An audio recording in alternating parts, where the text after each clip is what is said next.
The sun is setting, so now it's time to go exploring.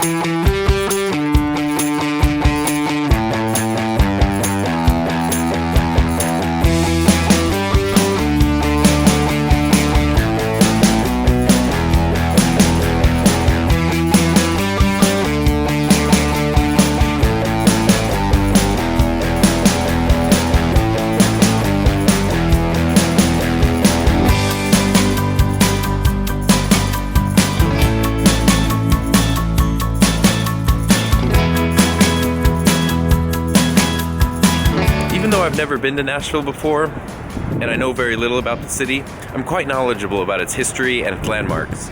This is a pedestrian bridge. I'm gonna go pedestrian across it.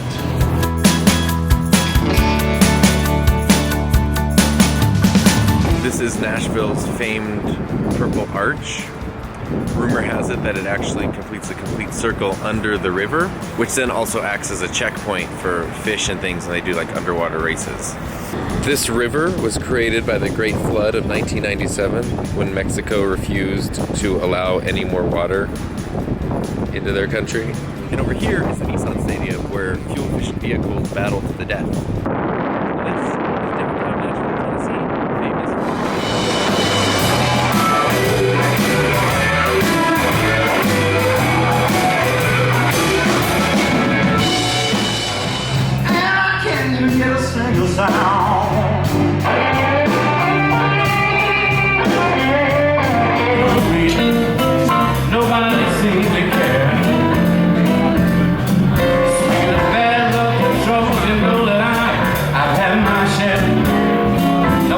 If you just watched that opening montage or you've seen any of the videos that I've posted lately, you might notice that I've become a little bit obsessed with using slow motion footage. Today I wanted to dive into the how and why behind slow motion footage. I want to explain why I've been using it, how I do it, and then also some of the cons that come with it as well. So the first thing, if you've never shot anything with slow motion before, what you might think is that you just film your shots, put it in your editing software, and then just slow it down. And that's going to give you slow motion video. Unfortunately, that's just not how it works, because the way video is filmed is usually you're filming at 24 or 30 frames per second. So for every second of footage, there are 24 or 30 still images. And so, for example, if you're filming at 24 frames a second, which is what I normally film at, and you put that footage in your editing software and then slow it down to like half speed, you're not actually creating any new images, you're just doubling up every frame. So the result is that your slow motion footage is actually going to look a little bit blurry and choppy. It's not going to be very smooth. It's going to look something like this. So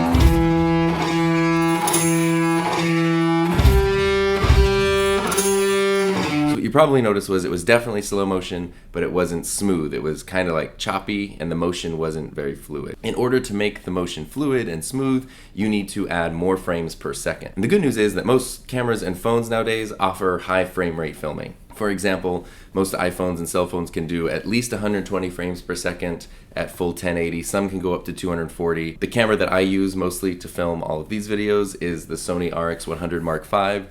That can shoot 240 frames a second, which is 10 times slower than normal. It can shoot 480 frames a second, and it can also go up all the way to 960 frames per second, which is kind of insane. And so the difference is pretty huge. Here are a few examples.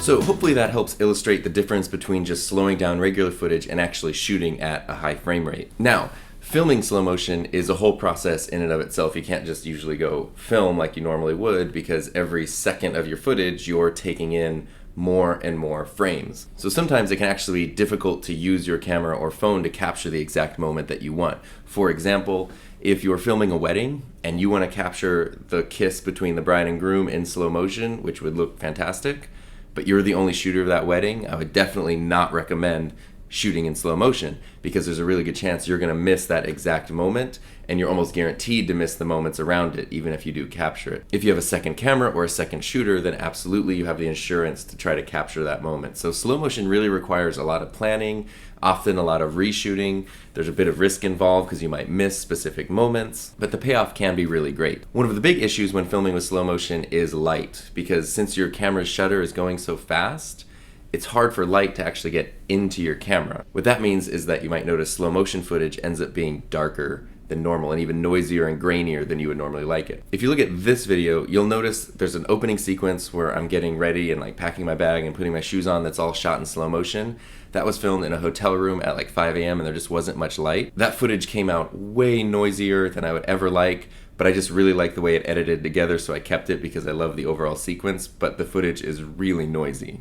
And really, this isn't usually a big deal. It just means that you need to be aware of your lighting conditions. And when possible, try shooting slow motion footage with a lot of light, like outdoors during the day. And finally, the biggest con to shooting in slow motion is your video resolution. For example, all of my videos are in 4K, but most cameras and phones can't do slow motion at full 4K resolution. This means that they end up decreasing the resolution when you film in slow motion. On this camera, the Sony RX100, when I film slow motion, it actually goes from 4K all the way down to 720p, which isn't even full high definition.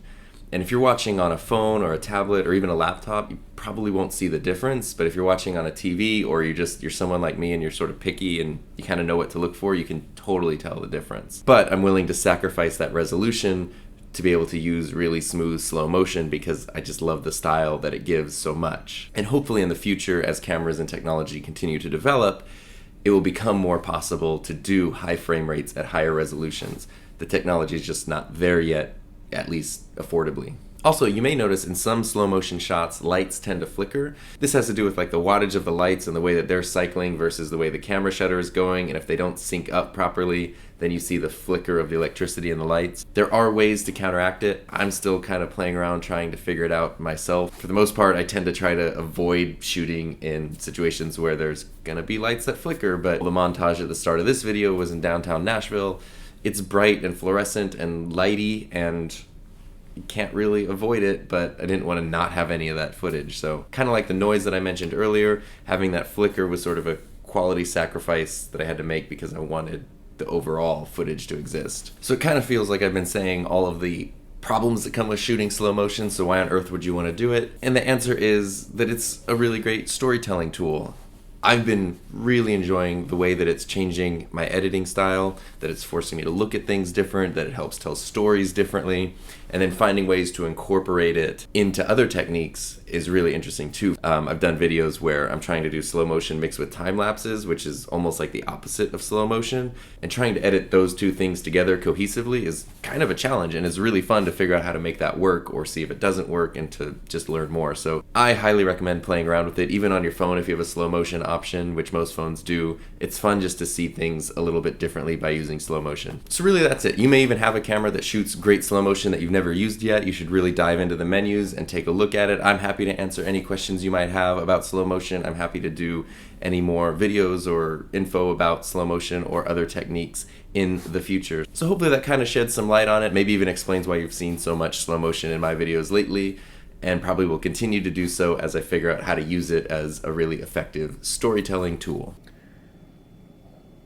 For somebody from the desert, this is freezing.